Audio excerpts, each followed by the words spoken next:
Hola, buenas noches a todos y todas, bienvenidas y bienvenidos una vez más a nuestro sexto programa. Vamos a esperar unos segundos a que se conecte nuestro público. Recuerden que pueden dejar sus comentarios en Facebook para que podamos ir respondiendo sus dudas, sus preguntas.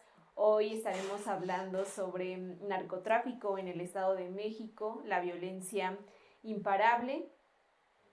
Recordemos que el pasado 29 de junio circuló un video en redes sociales en donde un grupo de presuntos integrantes de la familia michoacana hacían un anuncio para el municipio de Metepec y para otros municipios aledaños, en donde decían que se prohibía la venta de cristal y una droga, una sustancia que se vende, que es muy común para el consumo.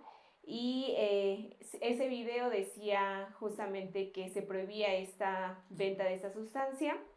En ese sentido también aparecieron dos lonas en las que se circulaba ese mismo mensaje, en donde se denunciaba que se prohibía la venta de esta droga y se amenazaba también a policías de investigación. Entonces, en el marco, pues digamos, de esa noticia, nosotros vamos a profundizar en ese tema. Esta noche, buenas noches, bienvenidos y bienvenidas a todos y todas. ¿Cómo están? Muy bien. Hola. Bien. Buenas noches, bien, todo bien. Pues vamos a hablar de este tema tan delicado que es la violencia de narcotráfico en el Estado de México. Creo que es un tema pues muy importante que tratemos a profundidad. Entonces, pues en ese sentido y sin más preámbulo, digamos, comenzamos. Hemos tenido una serie, digamos, de hechos violentos de alguna forma, no solamente en Metepec, también aquí en la capital del Estado de México, en Toluca, en donde pues a finales de diciembre se encontraron unas narcofosas en la zona norte de Toluca. Entonces, pues ya han sido como varios eventos catastróficos de este tipo, por los que pues nosotros vamos a tratar de hilar, ¿no? Y de profundizar por qué aparecen estas amenazas, qué son los cárteles, cómo funciona una radiografía del narco y de los cárteles que operan en el Estado de México. Entonces, en ese sentido, pues, buenas noches, ¿cómo están? Otra vez buenas noches. ¿Qué es un cártel y qué es el crimen organizado, Miguel? Cuéntanos. Bueno, creo que es un tema que no nos va a alcanzar el tiempo porque es una cosa muy, muy grande y además en la historia se remonta pues a 40, a 50 años, incluso a los años 50, pero bueno, hay unos conceptos que deben ser como aclarados, digamos, o precisados.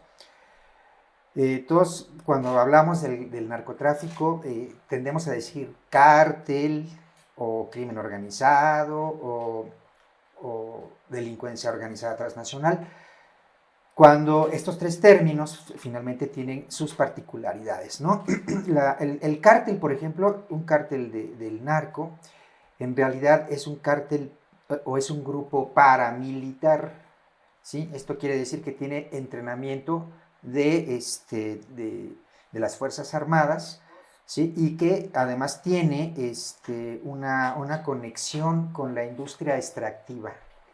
Generalmente es con la industria minera, con la industria gasera o con la industria petrolera, ¿no? Entonces está íntimamente ligado con eso. Eso es el cártel, digamos, ¿no? Muchos investigadores, muchos periodistas que nos dedicamos al tema del narco, insistimos en que se le tiene que decir grupo paramilitar a estos grupos porque finalmente están actuando como un ejército privado, ¿no? que al servicio de quien le pueda pagar. Ese es el punto. Y luego viene, por ejemplo, el crimen organizado. El crimen organizado pues es básicamente la reunión de un grupo de criminales. No necesariamente tienen que ser sicarios o tienen que ser narcotraficantes, pero sí pueden ser secuestradores, roba chicos, roba carros, etcétera. Una reunión de criminales con, alguna entidad del gobierno, ¿no? Entonces, eso es, en pocas palabras, el crimen organizado. Y luego viene la delincuencia organizada transnacional, que en términos académicos se le conoce como DOT, D-O-T, y que es el mismo cártel paramilitar que se menciona, pero con alcances internacionales. Es decir, que puede trasladar la mercancía o el servicio que está dando en México a otros países, ¿no? Sobre todo en el caso de México, pues es en Estados Unidos, ¿no? Pero también hay ramificaciones en España, ramificaciones en Colombia, ramificaciones en algunos países europeos, ¿no? Esas son, digamos que las tres categorías que podríamos tomar. Hay subgéneros, etcétera, que también, pero no es necesario como para complicar el panorama, ¿no? Ok. ¿Cómo se desata la violencia generalizada? Como para ir adentrándonos en el tema. La violencia, la violencia es un fenómeno intrínseco pues a la actividad de los cárteles, que es pues, básicamente la producción, el trasiego, la venta, etcétera, de algún tipo de estupefaciente que está prohibido, pero también también se refiere, esa violencia se desata desde el desplazamiento de pueblos, por ejemplo, que está relacionado en este caso con los grupos paramilitares, ¿no? Y con la industria extractiva. Eso es muy importante. Tenemos ahí un mapita que podemos ver, que es el del oro. Eso es que estamos... un mapa que tenemos al final, me parece, de todos los que vamos a presentar hoy, para que podamos nosotros ver cómo hay una ecuación que no falla en México y en general en el mundo, que dice que primero a un lugar llega una avanzada de empresas, ¿no? Son exploradores que van buscando territorios en cierto sitio para saber si hay algo que se pueda extraer, ¿no? Ya sea minerales, ya sea petróleo, ya sea o servicio por ejemplo, del agua, ¿no? Etcétera.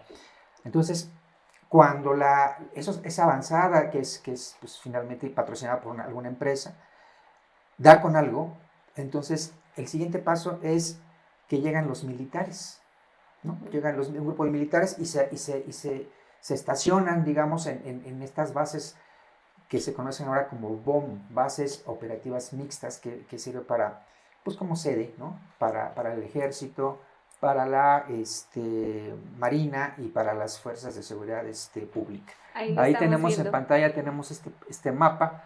En la parte de arriba, si ustedes observan, delineado con negro, es la parte sur del Estado de México.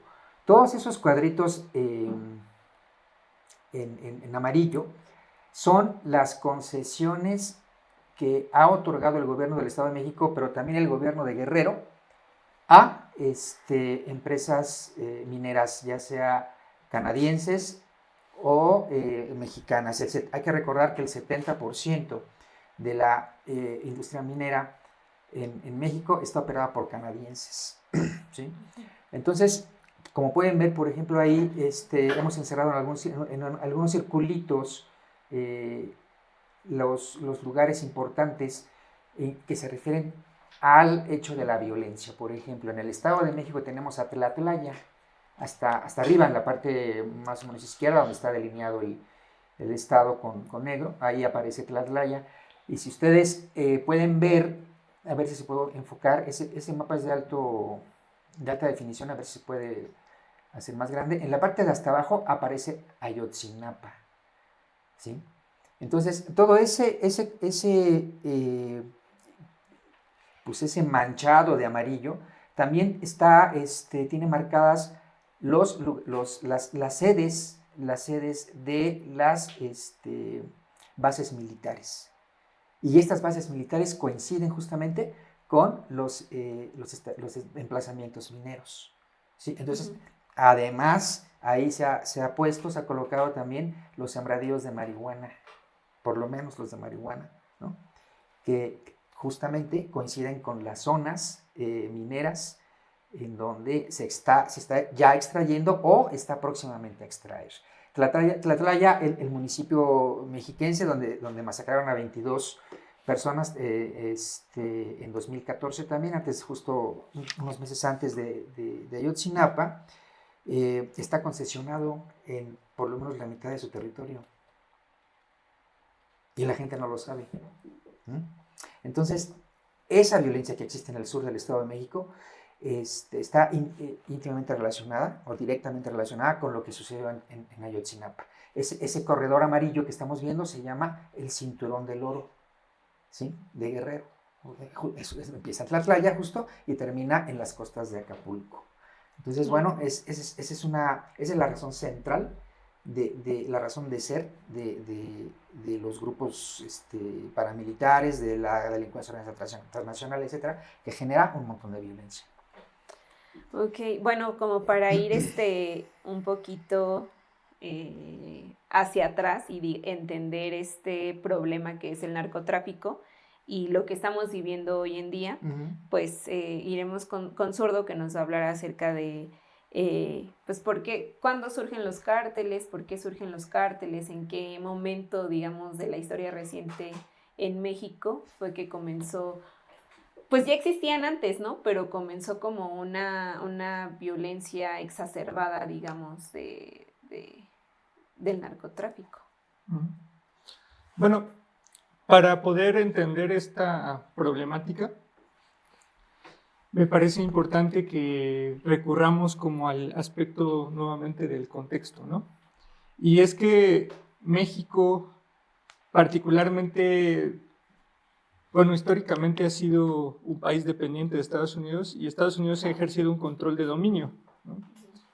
Y ese control de dominio no solo lo ha hecho con México, sino con muchos países, ¿no? Y a raíz del término de la Segunda Guerra Mundial, del inicio de la llamada Guerra Fría, pues el tema del control de las drogas fue como un elemento central en la política norteamericana, porque pues identificaron que el uso de este mercado podía pues prácticamente permitirles jugadas a tres bandas, ¿no? O sea, podría hacer un tiro en el cual prácticamente, por un lado, podría a los países afectar en su soberanía porque promovía el crimen organizado en esos países para la producción de droga, podía sacar la droga y llevarla al mercado, digamos, del norteamericano, que fundamentalmente también requería cierto control social, ¿no? Hay que recordar que en los 70s, sobre todo esta oleada de luchas sociales como fueron los Black Panthers, las Panteras Negras por los derechos raciales o algunos incluso de carácter más revolucionario, pues fueron, digamos que golpeadas con la intervención de la droga, ¿no? que se empezó a meter dentro de los barrios negros, ¿no? Y al mismo tiempo que hacía eso, también les permitía hacer una labor, sobre todo en estos países donde promovía el crimen organizado, y lo digo porque pues, está muy documentado, ¿no? En su intervención a nivel de paramilitarismo, como decía Miguel, pues al mismo tiempo que hacía eso, hacía una labor fundamentalmente contra insurgentes, es decir, para apagar cualquier inconformidad, cualquier lucha social, y particularmente en México se crea, pues desde el 1947, esta instancia que se denomina Dirección Federal de Seguridad, y se crea de forma simultánea, bueno, casi al mismo tiempo, pues la CIA, ¿no?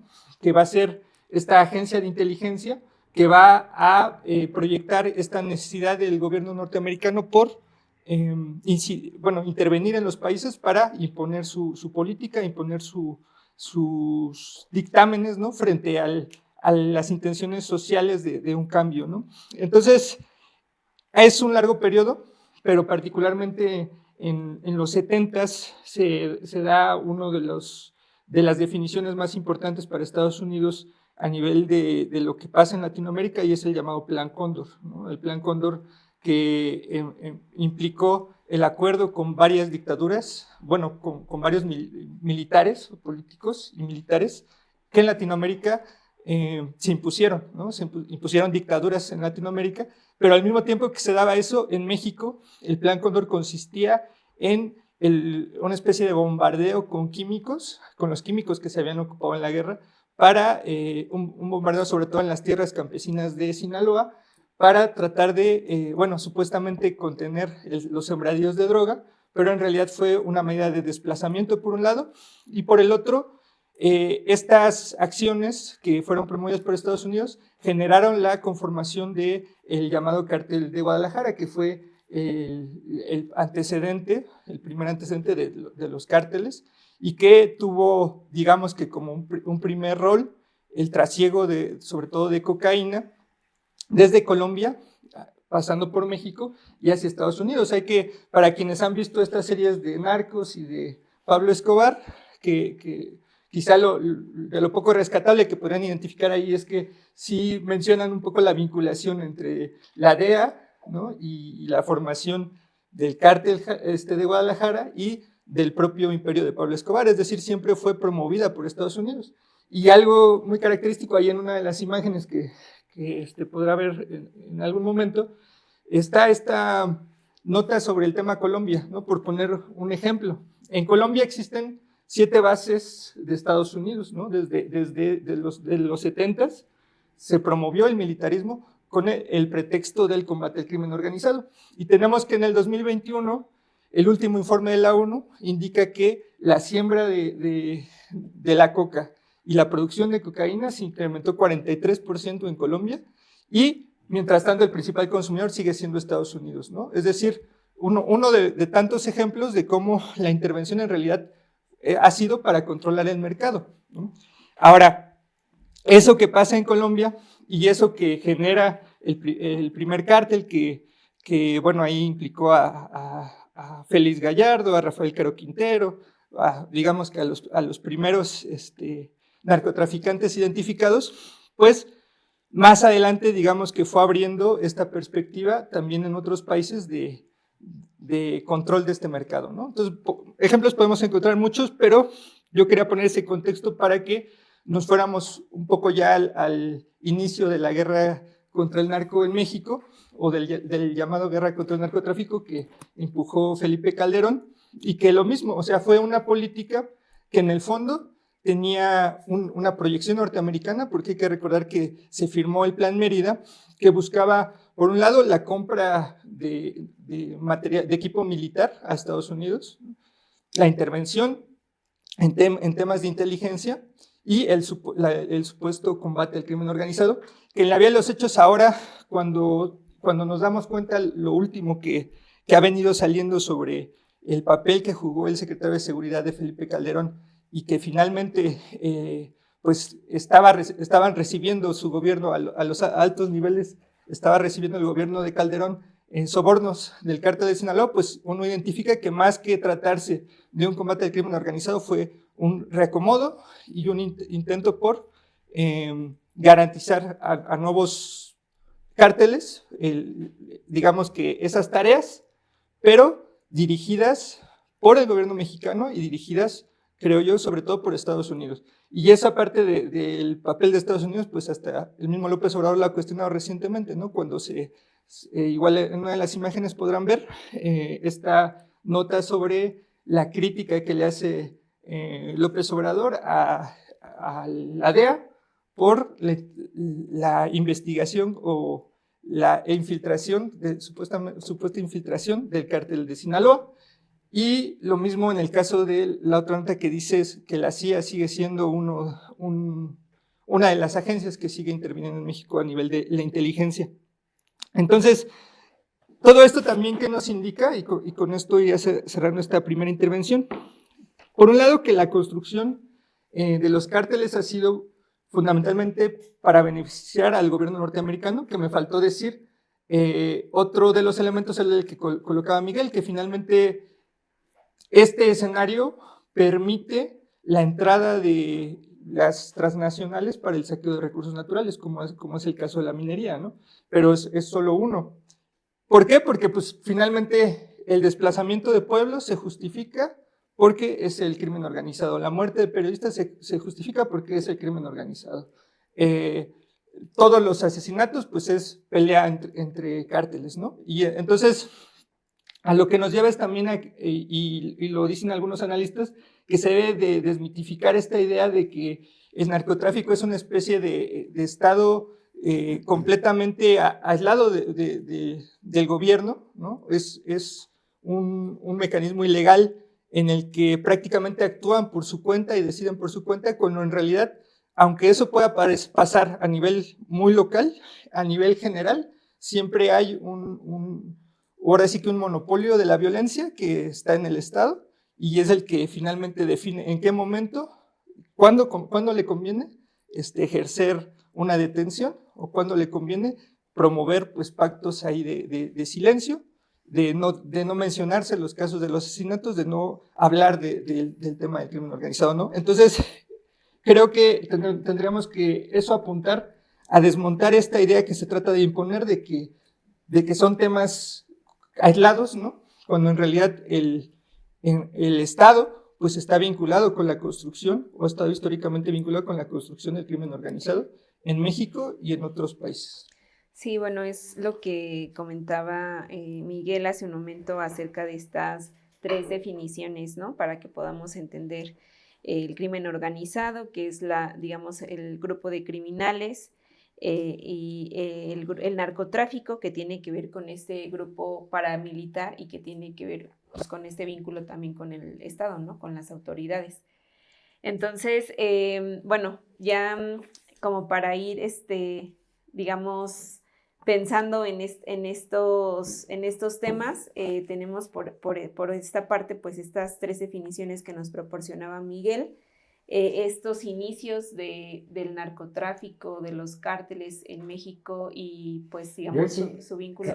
Está bien los inicios, nada más hay que atraerlos hacia México. Uh-huh. En Guerrero, por ejemplo, en México, en 1950 sucedía la Guerra de Corea, ¿no? La Guerra de Corea que enfrentaba pues, a los coreanos con los gringos, con los chinos, con los rusos incluso. Y Estados Unidos necesitaba un lugar donde producir droga para las tropas. Uh-huh. Uh-huh. Y ese lugar se encontró en un lugar que se llama Chichicalco, que está en Guerrero, en la montaña de Guerrero. ¿Sí? Entonces, durante el periodo que duró el conflicto, estuvieron produciendo aquí y las tropas gringas se llevaban los montones de marihuana, etcétera, para abastecer a las tropas norteamericanas que estaban en el frente del paralelo 38. Pero cuando terminó la guerra, los gringos mañosamente abandonan los cultivos. Y la gente que es tan pobre, sigue siendo tan pobre en ese lugar, vieron en ese cultivo una forma de sobrevivir. Entonces comenzaron ellos a sembrar, a producir, etcétera, etcétera. Y ese es el origen primitivísimo, digamos, de los primeros núcleos de lo que después se convirtió en algo que vemos hoy como está, ¿no? Nada más para atraerlo hacia México y también hacia el Estado de México, que justamente pues eso está a 100 kilómetros del primer pueblito en el sur del Estado de México, ¿no? Sí, y bueno, pues justamente las consecuencias de estos grupos y de estos inicios del narcotráfico, de los cárteles, pues ha traído graves consecuencias para los ciudadanos y las ciudadanas, ¿no? Y en ese sentido, pues en esta mesa tenemos a Ali, que ha sido pues víctima de esa violencia. ¿Qué tienes que contarnos sobre eso, Ali? Bueno, pues buenas noches, una vez más aquí con ustedes, con Miguel, con Janet y con Carlos, pues pues víctima del narco, no sé, eso ya lo tendrá que definir las autoridades, ¿no? Pero víctima de la violencia del Estado, sí, ¿no? Y así como nosotros, ya adelantando un poco más de la narración que nos daba Miguel de que surge aquí por la necesidad de mandar pues marihuana a las tropas norteamericanas, incluso igual si indagamos un poco más, hasta a lo mejor desde la Segunda Guerra Mundial, ¿no? Podría ser, porque se va acrecentando en Corea, en Vietnam, hasta las consecuentes guerras que ha inventado el imperio, ¿no? Pero entonces lo que ha pasado con estos grupos que nos ha descrito Miguel al inicio, pues es que ha habido un desplazamiento total, ¿no? En muchos pueblos de México, ¿no? Hace ratito fuera de cámaras y antes de que empezara el programa hablábamos precisamente pues de todos los pueblos que son fantasmas en este momento en el estado de Guerrero, de la montaña y de la tierra caliente, ¿no? Que se han venido en caravanas, muchas veces solos, ¿de acuerdo? Y que también este fenómeno, ya para ir metiéndonos en el Estado de México, también funciona. Bueno, también se replica, ¿no? Los desplazamientos de las personas de sus pueblos, ¿no? Y que también da, como resultado, zonas de silencio, ¿no? Zonas de silencio que ahorita vamos a abordar desde el papel también de la prensa, ¿sí? Y también da el fenómeno de los tristes y célebres famosos niños soldados de la montaña de Guerrero. Estos niños que se quedan, que ya no hay, como ya no hay adultos, o hay muy pocos adultos en la montaña de Guerrero, pues sus hijos o sus nietos fueron los que tomaron las armas, ¿no? Y están estas famosas y tristes fotos de los niños soldados en la montaña de Guerrero armados con sus fusiles, ¿no? O sea, pero si tú ves el armamento que ya tienen el narcotráfico, pues no tiene nada que ver a lo que tiene un niño, ¿no? Ahí un niño en Guerrero, ¿no? Bueno, ya para ir pasando ya a la participación, que fue lo que yo les comenté. Yo me acuerdo precisamente cómo inició la guerra contra el narcotráfico que inició Felipe Calderón en el 2006. Tanto en pretexto para legitimarse, en pretexto para seguir beneficiando las políticas de armas de los gringos, del trasiego de la droga. Pues fíjense que yo me acuerdo, porque cuando llegué aquí como desplazado en la Ciudad de México, pues esa violencia todavía no era muy visible aquí en el estado, ¿de acuerdo? Y era como atípico ver lo que se veía en Sinaloa, en Monterrey, en la zona, en el norte del país, en Tijuana, etcétera, ¿no? Pero aquí, no se vivía lo que nosotros nos tocó ver en el norte de Guerrero, ¿no? Y que también le pasó a muchos del sur, porque también ahí tengo familiares en el sur, en Tlaxcala, precisamente, en la curva, ¿no? A pocos metros de la masacre de Tlaxcala, ¿no? Entonces, yo tenía 15 años, ¿no? Imagínense. No, 16, iba a cumplir 16 años, ¿no? Y ese día había llovido muy fuerte, no me acuerdo mucho. Entonces, cuando yo iba a la prueba, porque yo llevo 18 años en guerra, ¿no? Mi generación lleva 18 años en guerra, en la guerra que inició Calderón, ¿no? Y recuerdo que iba bajando a la prepa, con la mochila, todo, la lluvia y todo, y había patrullas a un lado de la prepa, de la entrada de la prepa, ¿no? Entre la terminal, en Tasco, entre la terminal y la preparatoria estaban las patrullas, ¿no? Y a un lado estaban las R-15, los rifles de alto poder, ¿de acuerdo? Y no dejaban pasar a nadie, estaba un caos totalmente, etcétera, etcétera, ¿no? Que algo que ya es cotidiano, no algo que se ha normalizado en la sociedad mexicana, ver estos enfrentamientos, la sangre, las armas, los muertos, ¿no? Y en ese momento era espectacular. Entonces nos metemos a la prepa, y una compañera comienza a narrar que ella vive frente a la policía, frente a la comandancia de la policía, y que habían detenido a uno de los jefes, a uno de los hermanos de la jefe de la plaza, ¿de acuerdo? Y que lo habían ido a rescatar y que le estaban tirando fuego, ¿no? A la comandancia. Bueno, la comandancia estaba cerca también de la prepa. ¿Qué pasa? Como a las 10, 11 de la noche comienzan a llamar a todas las escuelas, comienza la psicosis, el caos, de que había bombas en las escuelas, de que la violencia iba a seguir, ¿no? Algo atípico en ese momento, ¿no? Para un destino turístico como es Tasco, ¿no? Y nos sacan de la prepa. Entonces yo me acuerdo que en la mañana había saltado un charco enorme de agua. Y cuando salimos, el charco era enorme, era de sangre, ¿no? Habían matado a como 2, 3, 4 personas y estaba regado. Y eso fue lo que yo vi, porque después más adelante estaban las camionetas baleadas, estaba la comisaría baleada, estaban otras personas baleadas en el norte, habían secuestrado a un policía que después apareció sin cabeza, ¿no? Abajo, yendo para Iguala, ¿de acuerdo?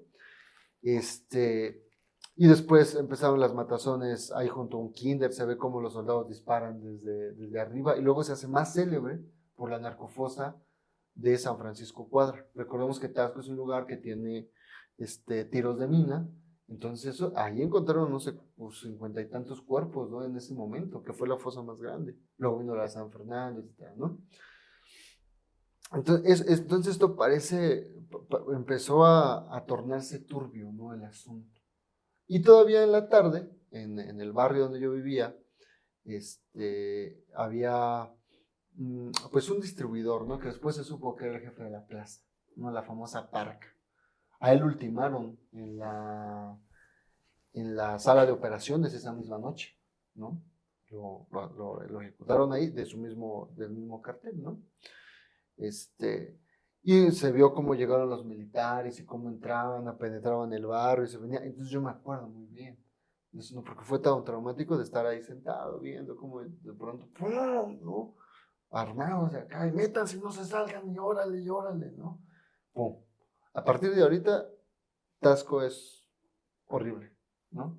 Entonces, cuando llego aquí, pues esto no se reflejaba aquí en Toluca, ¿no?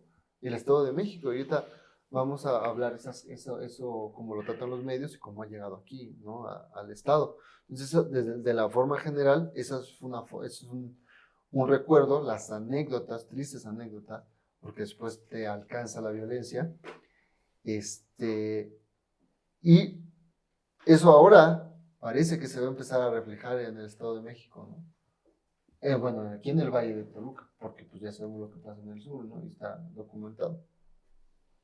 Claro, bueno, pues, ajá, justo creo que acabas de darnos una explicación muy buena, una ilustración de cómo es que la violencia, pues, o sea, en ese momento dices bien, ¿no? O sea, era algo muy novedoso, pero ahora parece que ya estamos muy acostumbrados y que ya pues es como común vivir en una sociedad violenta, en donde pues constantemente se encuentran narcomantas como las que se encontraron la semana pasada, con mensajes intimidatorios, con mensajes que parece que son pues amenazas a las autoridades, que supuestamente estarían para protegernos y salvaguardarnos. Entonces, pues ahora pasamos como a entender por qué hay narcotráfico en el Estado de México, ¿no? Ya sabemos, hablamos como de esta parte internacional, de cómo surge, pero ¿por qué concretamente en el sur del Estado de México? Porque, o sea, si bien sí en Toluca hay pues ahora como ya lo explicó Miguel, pues hay crimen organizado, ¿no? Pero narcotráfico, pues cuéntanos, Miguel, cómo están distribuidos los cárteles que hacen en el sur del Estado de México. Bueno, primero, ojo, 12 millones de desplazados internos en los últimos 20 años en el país por cuestiones de violencia. El 40% de estos desplazados es por violencia generada por grupos criminales, por cárteles, ¿no? Y también hay que apuntar y dejar muy claro que sin la participación del gobierno, esta violencia no sería posible, la actividad del narcotráfico no sería posible, la vida del cualquier tipo de cártel no sería posible, ¿no? Porque es la parte que articula la posibilidad de que los criminales funcionen de manera adecuada, ¿no? Entonces, los tres niveles de gobierno, el gobierno federal, el gobierno estatal y el gobierno municipal, están involucrados en algún tipo de ayuda, de soporte, pues de sociedad, ¿no? con estos tipos. Y ellos, además, estos tres gobiernos, son los creadores, como ya lo comentó Zurdo, pues creadores de estos grupos, ¿no? Bueno, ¿por qué en el sur del Estado de México? Pues bueno, pues básicamente porque hay oro, ¿no? Porque hay algo que extraer, ¿no? Porque hay algo de valor más allá de las tierras que sirven para sembrar, que también el clima es muy propicio para eso. Hay que recordar que el sur del Estado de México está compuesto de la tierra caliente mexiquense por aproximadamente 13 municipios. Pero también hay que recordar que la tierra caliente del Estado de México no se constriñe a tierra mexiquense, sino también al norte de Guerrero, como apuntó Ali, y al norte de de Michoacán. Y en esas tres fronteras, esa confluencia de estados que se le conoce como la brecha de la muerte, ¿no? El triángulo de la brecha, ahí es donde comienza, digamos, a tomar relevancia para el Estado de México la actividad del narco, pero eso empieza en los 90s, ¿no? En los años 90s, con la aparición de grupos como los marranos, así se llamaban, los pelones, los zetas vinieron a controlar esa región, etcétera. Ya ha pasado pues, muchísimos cárteles por ahí, hasta que la familia michoacana, por ahí del 2010, 2012, empezó a tomar control, ¿no? Empezó a escindirse también del grupo de los templarios, que de acuerdo con el gobierno federal está extinto, pero no es verdad. Y peleó la plaza, ¿no? La plaza completita de esta geografía que es muy complicada y muy, pero muy solicitada, digamos, por estos cárteles. Hay dos personajes muy importantes en la familia michoacana, que son los que se han encargado de ir dirigiendo, digamos, ¿no? las suertes de los narcotraficantes, los negocios, las sociedades con los gobiernos. Uno es Johnny Hurtado Lascuaga, que es el Fish, ¿no? Que es un tipo al que se le atribuyen hasta milagros, porque es un tipo escurridizo, que tiene mucha suerte, entre comillas, para escapar, etc. Y ya ha durado pues ya más de pues casi una década, un poco más. Y el otro es su hermano, ¿no? Le dicen el Fresas, ahorita me acuerdo su nombre, es Alfredo Hurtado Lascuaga, el Fresas, que fue justamente pues el ejecutor de la última masacre que se presentó en Guerrero, en San Miguel Telolapan, donde mataron a más de 20 personas, entre ellos el alcalde, el secretario de la alcaldía, etc. Él fue, ¿no? Entonces, es su zona, es su región, ahí tienen ranchos, ahí viven, ahí se dedican a proteger un imperio que han ido formando, que además está perfectamente protegido de cualquier intento de los militares, sobre todo, que han hecho para penetrar en esa zona, porque ahí se protegen, ¿no? Además de todo la corruptela que hay en torno, se protegen en la sierra de Nanchichitla, ¿no? Nanchititla, ¿sí? Entonces, esa sierra es prácticamente inexpugnable para quien no la conoce, ¿sí? Pero también está pues, el desánimo con que se aborda, digamos, la intención de detenerlos, ¿no? Entonces, ese sur violento, etcétera, no era un sur narcotraficante hasta los 90s, más o menos, cuando se descubre justamente que se puede sembrar, ¿no? Que hay oro, ¿no? Que hay agua, porque pues también por ahí el Balsas está muy cerca, que hay recursos naturales, maderas preciosas, por ejemplo, ¿no?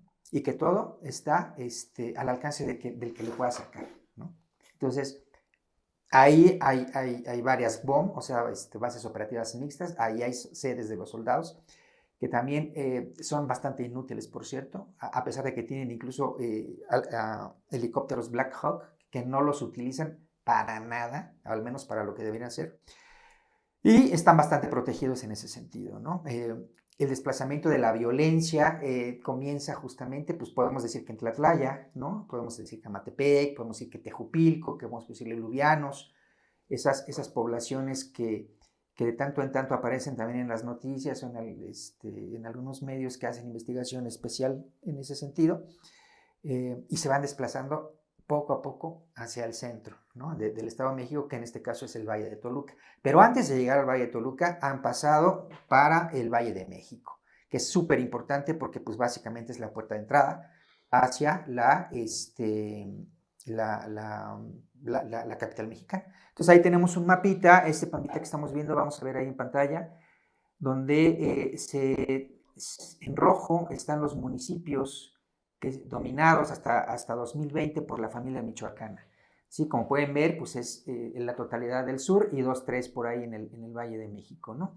Pero estos municipios que estamos viendo ahí representan el 33% del territorio mexiquense, ¿sí? Que es un chorro, ¿no? Y ahí hay que agregar pues a los que ahora van a estar en disputa en estos siguientes meses, y el próximo sexenio. A ver, vemos el siguiente mapa, un mapa azul, por ahí para ver quiénes son los antagonistas, ¿no? Los antagonistas desde hace 2 años más o menos en esta guerra del narco, muy localita, pues es el cártel de Jalisco Nueva Generación, ¿no? Ahí estamos viendo que en 2020 tenían 2 municipios, pero eso está desactualizado en este sentido porque han crecido muy rápido e incluso se habla ya de una alianza entre estos 2 cárteles para que entre los 2 puedan dominar esta región terrible del Triángulo de la Brecha, el Triángulo de la Muerte, ¿no? A ver, tenemos otro mapita por ahí. No importa el orden. Tenemos 2 más por ahí. Bueno, en lo que encuentran estos mapitas, Toluca era una región el Valle de Toluca, muy protegida porque los gobernadores habían ordenado justamente un blindaje, digamos, ¿no? Les había prohibido a los cárteles entrar al Valle de Toluca porque justamente ellos vivían ahí, ¿no? Los Peñas, los Herudieles, los César Camacho, etcétera, todos los que nos podamos acordar en retrospectiva, tenían más o menos un control, entre comillas, porque pues estos tipos vivían aquí, ¿no? Pero este control se ha ido cada vez más abriendo. Yo recuerdo, bueno, no recuerdo. De acuerdo a las investigaciones que hemos realizado, el primer presidente municipal que abre las puertas del narcotráfico en forma más seria, más efectiva, ¿no? Es un panista que se llama Armando Enríquez. ¿Sí? Armando Enríquez fue el primer alcalde, el segundo alcalde panista de la ciudad de Toluca por ahí de 2000, 2003. El primero fue Juan Carlos. El primero fue Juan Carlos Núñez, que nos sigue por ahí. Saludos a Juan Carlos Núñez. Pero Armando Enríquez utilizó a los comerciantes ambulantes para comenzar a introducir droga a gran escala, pero en el tema del narcomenudeo. ¿Sí? Entonces, eso fue una obligatoriedad que tuvieron que cumplir algunos comerciantes, pero ahí empieza todo para Toluca en el tema de la droga, ¿no? Del mercado de la droga. Y ahora, bueno, pues ese narcomenudeo se ha transformado en pequeñas narcobandas, ¿no? Que controlan la terminal, que controlan la zona de parques nacionales, etcétera, ¿no? Están más o menos identificados, ¿no? El narco ha ido avanzando entonces del sur.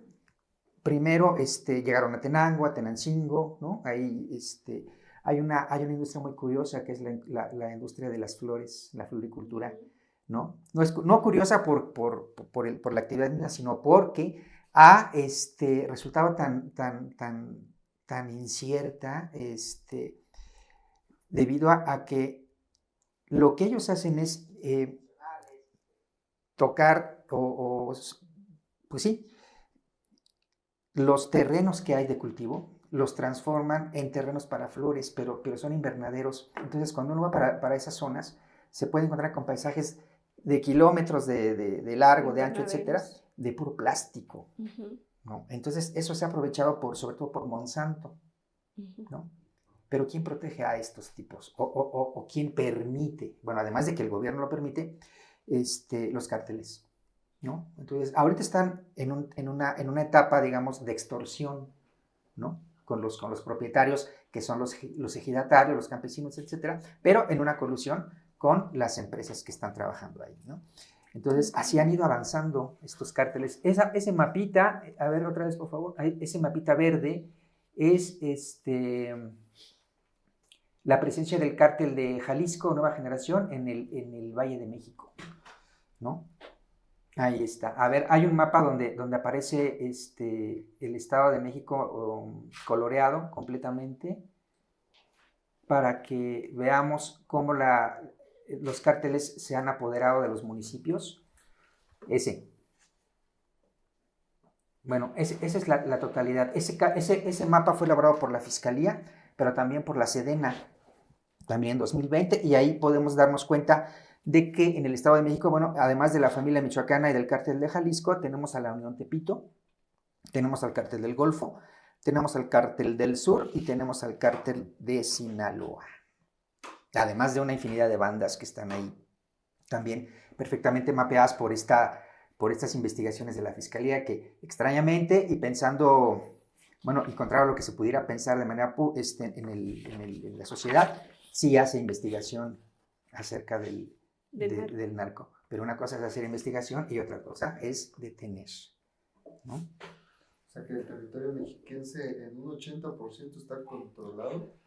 Ahora es yo creo que más porque ese es de 2020. Y recuerden que justo en el centro del Estado de México, poquito más para abajito, está la Ciudad de México, ¿no? Entonces hay 4 caminos, por ahí también tenemos un mapa de los caminos, es un mapa de la Ciudad de México justamente para que tengamos esa imagen, esa no,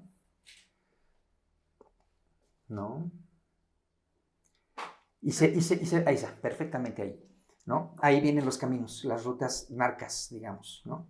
Entonces, curiosamente la ruta narca hacia la Ciudad de México coincide con la delegación Cuauhtémoc, con la alcaldía de Cuauhtémoc, ¿no?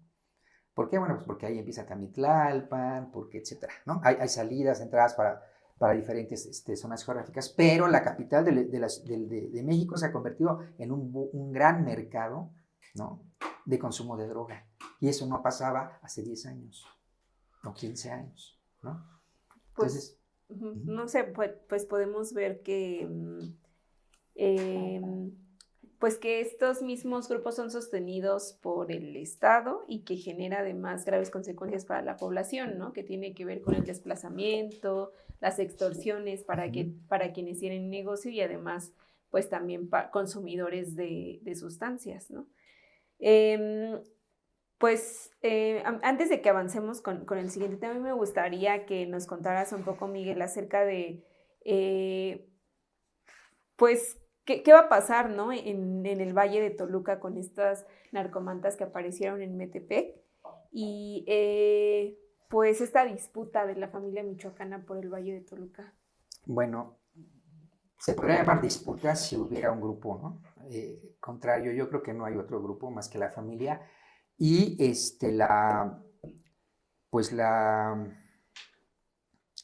la alianza, digamos, con el cártel de Jalisco, que yo creo que es muy, muy probable que se haya dado, ha generado que ya no haya enfrentamientos como los había el año pasado, hace 2 años, hace 3 años, que había matazones de policías, etcétera, por incumplimientos de tratos, justamente la entrada del cártel de Jalisco, que había propiciado pues una guerra justo entre los diferentes comandos, ¿no? Pero que se arregló de alguna forma, ¿no? Entonces, yo creo que estas narcomantas, bueno, además hay un video que comenzó a circular en donde hay levantados en Metepec, por ejemplo, ¿no? Pero estos levantados son ejecutados y descuartizados. Esto no se ha ido a conocer en ningún lado, ¿no? Por la crudeza, por etcétera, pero está perfectamente comprobado que viene de la familia michoacana, ¿no?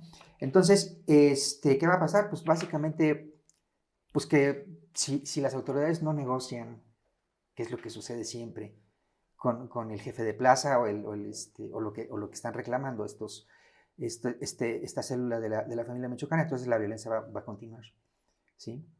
Pero pues es que es lo que pasa siempre, pues, o sea, nadie lo está inventando.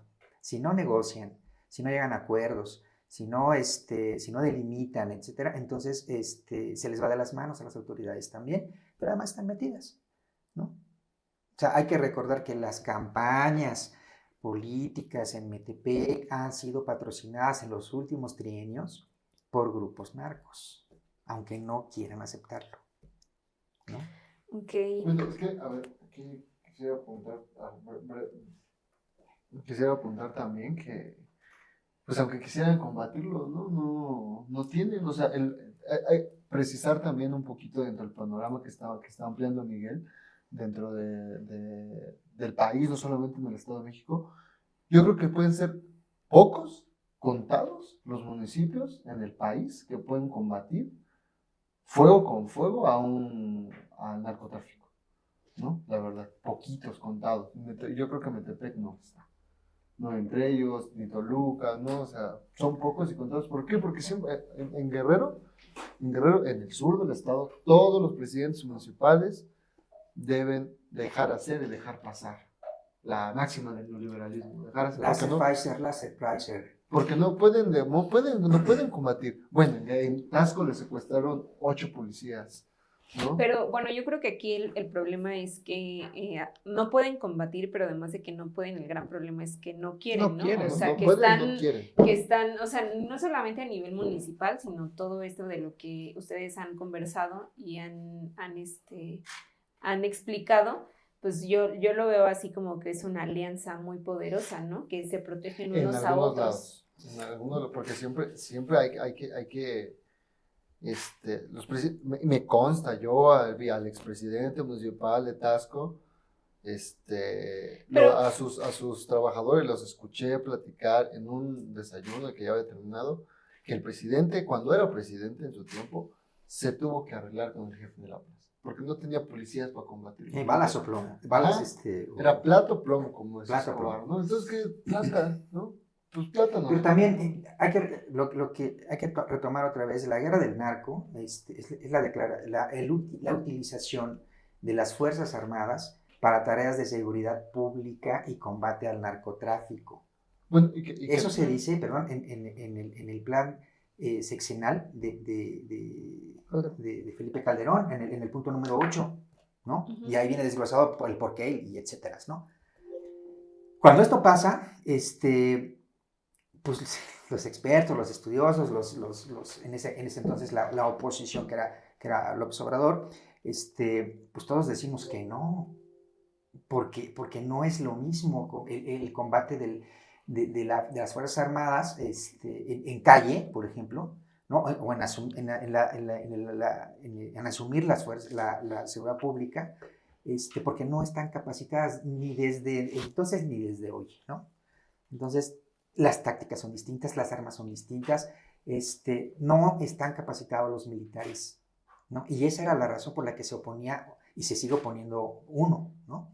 Entonces, por eso hay una gran controversia, bueno, yo no creo que deba ser controversia, sino pues un gran reclamo de cierta parte de la población que no tiene que ver con cosas políticas, cuando el nuevo gobierno federal pues ratifica la situación de las Fuerzas Armadas y además crea a la Guardia Nacional. Ese no era el punto para acabar o combatir al narco. Bueno, antes... Si no se me va a ir la idea. Sí, por favor. Es que bueno, ya anunció Miguel, pero hoy en día, hoy, el gobierno de Andrés Manuel sigue utilizando la misma táctica que ideó Genaro García Luna, ¿no? Pese a que Genaro está en la cárcel, ¿no? García Luna está en la cárcel, pero la estrategia que generó desde la AFI con Vicente Fox es la misma que sigue ocupando el gobierno de López Obrador. Claro. Dice que modernizar las policías, ¿no? Eso fue lo que dijo. Aparte vamos a modernizar las policías porque no podemos tener esta policía represora, priista desde hace muchos años. Y vamos a modernizarla, dijo García Luna, ¿no? Y vamos a traer equipo de investigación de Israel y vamos a profesionalizar a las policías y vamos a crear el Gran Búnker y el CISEN y etcétera, ¿no? Hoy hacen lo mismo. ¿Qué dicen? ¿No? Vamos a invertir tantos millones en infraestructura de seguridad. Vamos a tener tantos millones en investigaciones, ¿no? Y la cosa es que sigue igual. Entonces es un negocio redondo. Y es más redondo todavía, nada más apuntar esto para que pase el siguiente punto. Entonces, ¿para qué sacaron a las Fuerzas Armadas si no sirven? Y lo saben. Uh-huh. Pues la respuesta es muy simple. Es para cuidar los megaproyectos y lo extractivo. Pues justamente hacia allá iba con las alternativas, que sí existen alternativas, y qué ha hecho al respecto pues el gobierno de la Cuarta Transformación, Carlos, porque pues como decía Lee, el gobierno de AMLO llegó con una propuesta muy diferente a lo que finalmente ejecutó con la creación de la Guardia Nacional, con sacar a las Fuerzas Armadas. Entonces, ¿cómo ha actuado la Cuarta Transformación, Carlos? Bueno, yo creo que ya una parte importante ya se dijo, ¿no? Es este tema de la militarización, que era parte del proyecto que Estados Unidos venía empujando para México. Y que a eso se ligan una serie de propuestas de cómo supuestamente contener el flujo de personas, ¿no?, hacia el crimen, bueno, hacia el narcotráfico. Y en realidad, pues, es un poco absurdo, ¿no?, pensar que por el hecho de tener 3,000, 4,000 pesos ya los jóvenes, por ejemplo, ya dejan de sumarse a las filas del narcotráfico, cuando en realidad, pues primero el reclutamiento usualmente ahora pues es forzado, ¿no? Es un reclutamiento forzado en toda una región en donde pues tampoco es que tengas muchas alternativas, aunque puedas acceder a un ingreso, ¿no? Ese es un primer elemento, ¿no? Segundo, se habló en determinado momento también el tema de la legalización de las drogas, ¿no?, como una especie de planteamiento progresista, ¿no?, que me parece que en el contexto del capitalismo, pues estas alternativas en realidad se convierten también solamente en apéndices de la misma lógica. ¿A qué me refiero con esto? Que en realidad en el mundo no existe como, en donde se ha legalizado, por ejemplo, la marihuana, pues no existe tampoco como un modelo que pueda ser replicable, porque en realidad se enfrentan los países que legalizan, se enfrentan a que tienen que mantener o bajos precios para eliminar el mercado ilegal, y eso genera mayores consumidores y un problema también social que finalmente se ve empujado también por la propia dinámica de nuestra sociedad, ¿no?, de una sociedad consumista en la que pues, la enajenación de la realidad sigue siendo como una salida para muchos, ¿no? Y entonces el problema que hoy vemos, por ejemplo, en Estados Unidos, pues es ese, ¿no?, de miles y miles de adictos, ¿no?, que tienen esa alternativa como la alternativa que nos vende el propio sistema, ¿no? Entonces, finalmente en México también esta salida que supuestamente viene del progresismo, en realidad desde un principio ha sido disputada por las empresas, ¿no?, que están apostando a que se legalice para monopolizar el mercado, y por el otro, pues tampoco es como que a nivel de las condiciones de salud se pueda garantizar que la legalización va a mejorar o a reducir el nivel de consumo, ¿no? Y por último, tampoco eso va a garantizar que el narcotráfico deje de generar ganancias y por lo tanto deje de hacer su labor, ¿no? Lo único que va a ser como funciona en los monopolios, en las empresas, pues es cambiar de giro, ¿no? Y eso creo que es también un sentido lógico, y en ese sentido me parece que no hay mucha alternativa del lado del propio gobierno.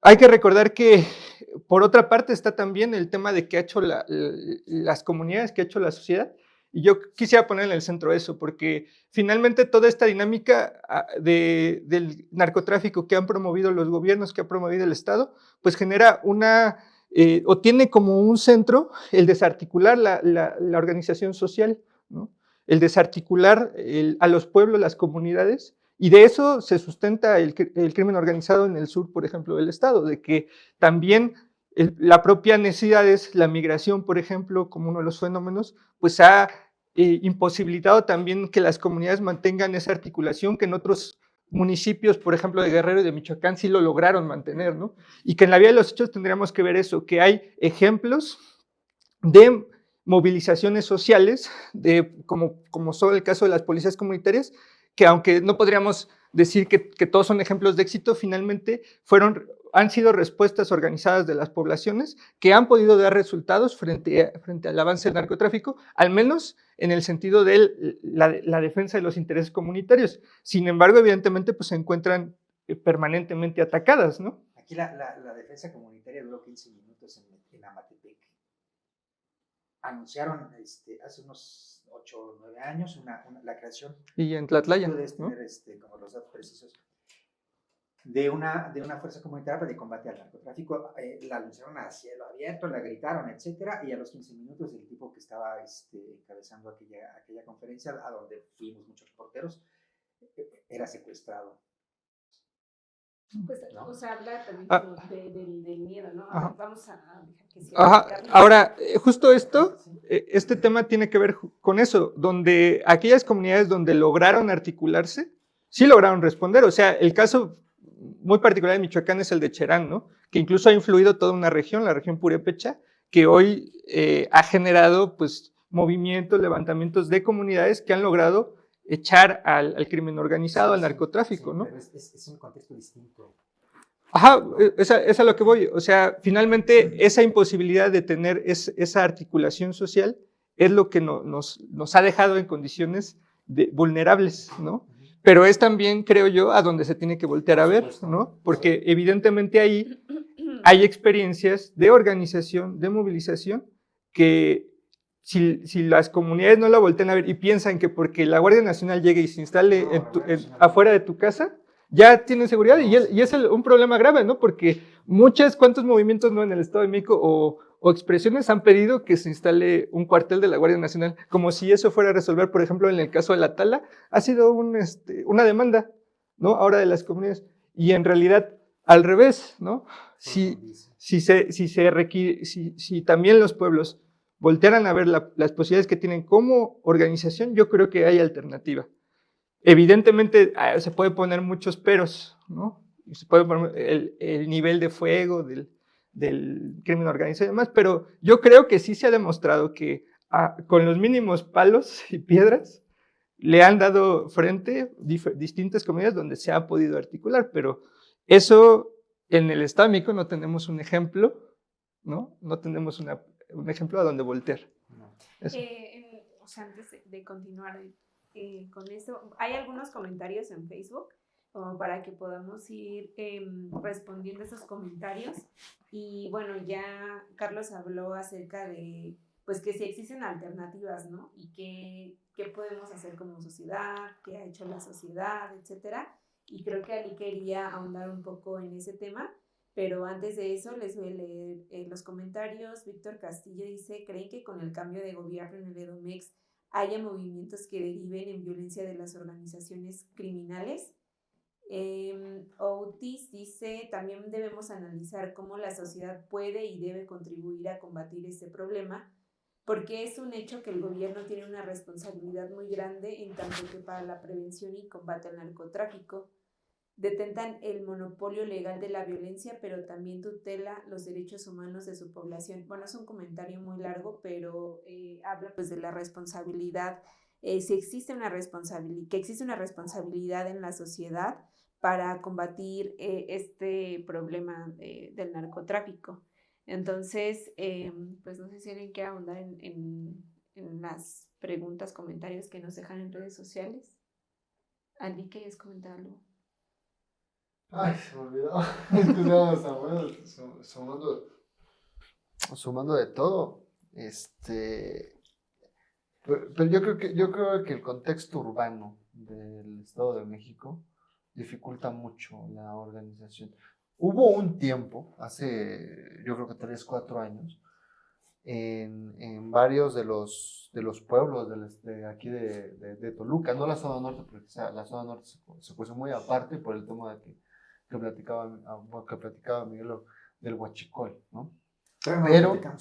Pero, por decir, en los barrios tradicionales de aquí de Toluca y de Santana Capatitlán, pues el barrio, así me lo platicaron, el barrio en Santana, en barrios tradicionales, se organizó para que no hubiera narcotienditas, para que no hubiera, para que no llegara el narcotráfico a ese lugar, ¿no? Pero sin embargo, en los últimos años fueron totalmente rebasados, ¿no? O sea, desaparecieron, aparecieron muertos, ¿no? Todos estos, pues, gente del barrio, o sea, la bandita, el chico banda, entre paréntesis, los chicos banda, las pandillas por ahí, se organizaron para que se impidiera que el narco tomara todas estas colonias. No, pero al final fueron rebasadas, claro, ¿no? Pues, o sea, bueno, yo lo veo como una cuestión de necropolítica, ¿no? O sea, de matar todo, o sea, no solamente a las personas que digamos, quieren organizarse para tener pues organizarse contra estos actos violentos, o sea, de asesinarlos, mostrar cómo, porque justamente, por ejemplo, también que era un poco lo que ibas a comentar tú respecto a los medios, cómo la información también se ha tratado y cómo es que pues estas notas amarillistas de los cuerpos desmembrados, de la sangre y todo eso, pues también generan un mensaje en la ciudadanía, ¿no? Y es miedo.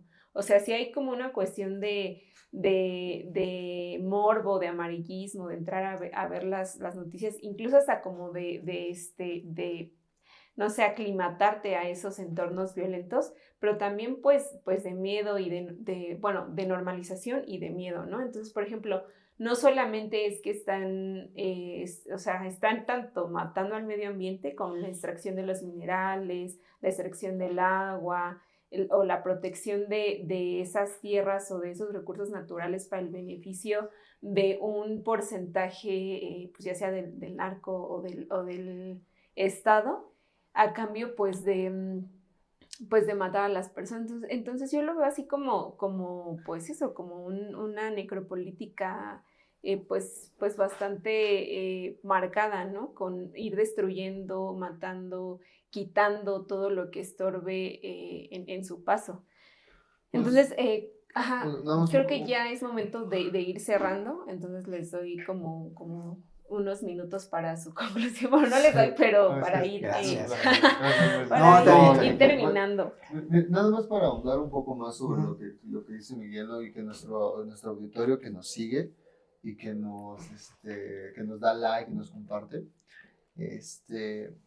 Otro caso, aparte del oro aquí en el estado, que es muy bueno que Miguel lo haya ilustrado, otro es Tamaulipas, en la cuenca de Burgos, ahí hay gas, y hay fracking, ¿no? Y Tamaulipas es un foco rojo horrible para la gente, ¿no? Entonces, la gente puede checarlos, ¿no? En el sur el oro, en el norte el fracking, en Tamaulipas, ¿no?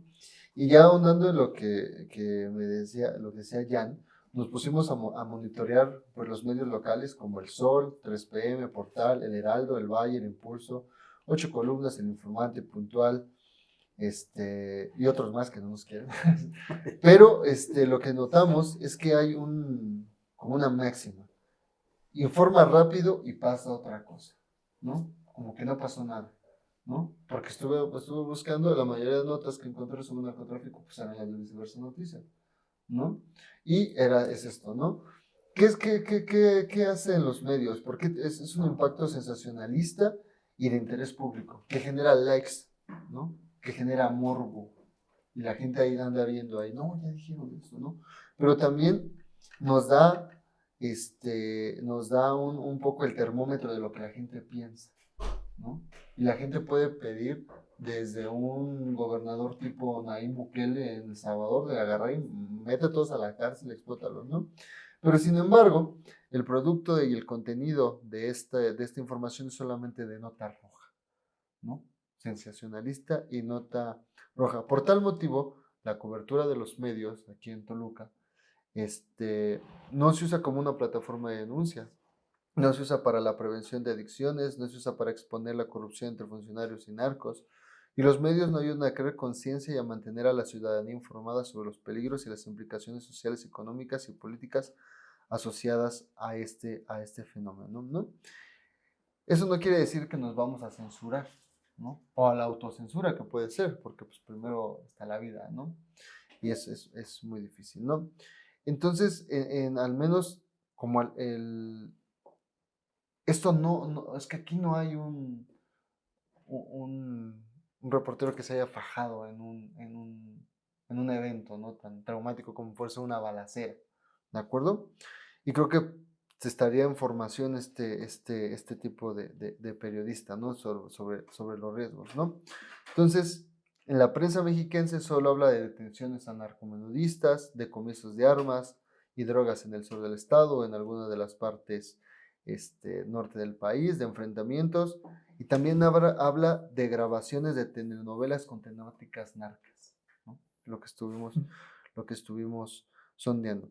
Eso quiere decir que si hay una mala cobertura, por así decirlo, se va a estigmatizar, ¿no? O sea, nosotros no estamos diciendo que el sur del estado sea narco, sea tierra narca.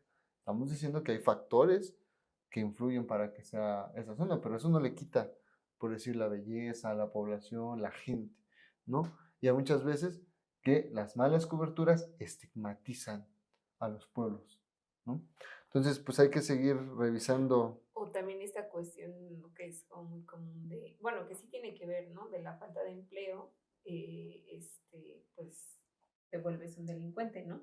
Pero, o sea, muy poco se habla de estos orígenes, ¿no? De la extracción de los recursos naturales, el oro, los minerales, el agua, como fuente principal de que llegue o que opere los cárteles, el narco, los paramilitares, etcétera, en los territorios. Bueno, pues para ir cerrando, pues vamos a concluir. Miguel, ¿cuál sería tu conclusión? Hay también, ahorita que voy a hablar Miguel, otra pregunta de Víctor Castillo que dice cuál es la verdadera dimensión de las amenazas en Metepec. Y luego dice Dante, hace años en Sinacantepec balacearon a un grupo de jóvenes, varios de ellos tenían antecedentes de robo y adicciones. Les pusieron una manta de la familia michoacana, pero un sobreviviente aseguró que fue la policía municipal. Bueno, es que ya no se sabe distinguir, ¿no? No, en realidad no es necesario, ¿no? O sea, finalmente es el mismo movimiento.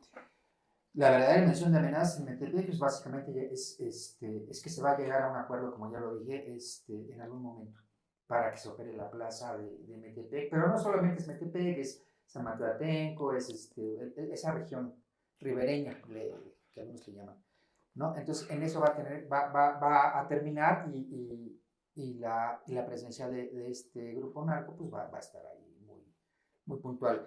En Sinacantepec, curiosamente Sinacantepec es un municipio que la familia michoacana eligió como una de las bases principales para su operación. Ellos controlan aserraderos, por ejemplo, ¿no? en Sinacantepec. Entonces todo esto es posible debido a la colusión que existe con las policías municipales, las policías estatales y algún apoyo del gobierno federal que, pues evidentemente la Guardia Nacional ahí no funciona, ¿no? Mi conclusión, bueno, creo que es un tema que apenas hemos abordado como la puntita, ¿no? Y nos falta, por ejemplo, mencionar a la zona norte de Toluca, que es el verdadero escenario de guerra que tiene Toluca desde hace algunos años. Ahí confluye todo. Confluyen los secuestradores, confluyen los narcos, ¿no? Confluyen los huachicoles, confluyen los políticos como Luis Miranda Nava que han aprovechado la extracción de combustible para beneficiarse en sus intereses. Y además la pobreza extrema de una comunidad otomí que ha sido por años desplazada, ignorada, masacrada, etcétera, olvidada por el gobierno municipal, que simplemente en estos casos se dedica a observar, ¿no? Entonces, si no se le pone atención a la zona norte de Metepec, de Toluca, se va a convertir en una zona incontrolable, que bueno, yo creo que ya lo es, pero todavía más, que va a generar pues una gran cantidad de este tipo de violencia narca, ¿no? Entonces hay que poner atención ahí. Carlos. Yo creo que por un lado, sí sería importante abrir las lecturas a ver entre líneas ciertas definiciones y ciertas vías, porque tenemos que empezar a explorar también una narrativa que venga más del cuestionamiento al Estado, ¿no? Y eso implica que el poder que de repente se le da, los medios replican y que le dan a los narcos, pues muchas veces es la versión oficial, ¿no? O sea, cuando se habla del poder del Chapo Guzmán, pues es la versión. Quienes dicen que tiene ese poder, ese alcance transnacional y de negocios, pues es la versión oficial, ¿no? Que se replica. Y a veces también tendríamos que preguntarnos si no es esa versión oficial la que nos quieren dar, ¿no? O sea, porque varios se preguntan, por ejemplo, si será que el Chapo tiene todos esos negocios internacionales increíblemente inalcanzables, ¿no? Y luego ya ve uno que hay en realidad negocios que están por encima de esos criminales, ¿no? O hay intereses que están por encima de esos criminales, ¿no? Creo que hay un dato bueno, yo no lo tengo, pero tú lo pones en uno de tus libros, bueno, incluso creo que en los dos. Cuando se compara el valor que tiene una mina con el valor que tiene todo el negocio del narcotráfico, ¿no? Y entonces se da uno cuenta que la mina, una sola mina, que una sola mina es mucho más valiosa que todo el crimen organizado. Bueno, ya que lo dices, ¿no? Lo comentamos rápidamente. Es la mina de los Filos, que está ubicada entre Chilpancingo e Iguala y que está relacionada con el caso de los 43 de Ayotzinapa. Pero esa mina tiene, de acuerdo con CEOs o gerentes generales de esta mina, que además es propiedad de canadienses, de Cominco, señala en un comunicado de 2015 por ahí, que tiene una reserva de oro de 60 millones de toneladas. Entonces, pues yo siempre digo que cuando nosotros hicimos la conversión, ¿no? Primero a onzas, después a dólares, después a pesos, nos sale un número del tamaño del estudio que tenemos ahora, ¿no? Y no lo podemos leer, ¿no? Y esa mina ni siquiera figura entre las 5 primeras más importantes de México. Ahí está. Y lo que narra ahí la investigación es justamente cómo el Estado se articula para beneficiar finalmente el desplazamiento social y que las mineras puedan sacar eso, ¿no? Y entonces, más bien que justo los paramilitares, los narcos, pues son los empleados de las mineras, ¿no? De negocios mucho más grandes. Y lo mismo pasa con esos capos que se dice que son los jefes, y quien está detrás, pues insisto, pues son intereses del gobierno norteamericano, intereses de control empresarial contra la población. Y por último, que sí volteemos a ver como sociedad, creo yo que no podríamos ver el fenómeno del crimen organizado, del narcotráfico, como pues ahora sí que agacharse, ¿no? Y ver cuándo nos toca, ¿no? Pues tenemos que encontrar las formas de articular socialmente, no digo la respuesta armada al nivel, ¿no? Sino la respuesta social organizada para saber enfrentar las políticas del Estado. Y no digo nada más el tema del crimen organizado, sino todo la ofensiva que hay sobre los derechos sociales, porque me parece que eso es lo que está de fondo. O sea, este miedo, finalmente lo que genera es que uno desarticule las posibilidades de defender sus derechos, ¿no?